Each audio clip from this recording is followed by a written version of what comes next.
ఇదిగో నేను నిలబడ్డాను, నీ చిత్తం అన్నాడు. ఆయనతోటి నిలిపాలా, అలాగే నిలబడ్డాడు.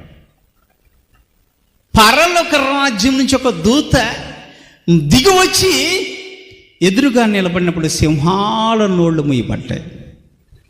అసలు విషయం ఏంటంటే ఇక్కడ ఆయన నిన్ను కాపాడేవాడు, కునుకుడు, నిద్రపోడు.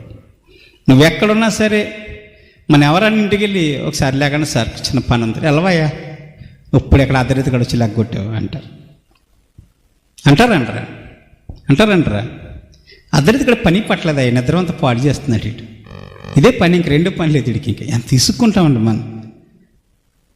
కానీ మనం ఏ శ్రమలో ఉన్నా, ఏ వేదనలో ఉన్నా, ఏ పరిస్థితుల్లో ఉన్నా, ఎక్కడ ఇరుక్కుపోయినా, ఏ వేటకాని ఊరిలో మనం బంధించబడినా, వేటకాని ఊరిలో నుండి తప్పించటానికి దేవుడు ఎల్లప్పుడూ కూడా కునుకడు, నిద్రపోడు.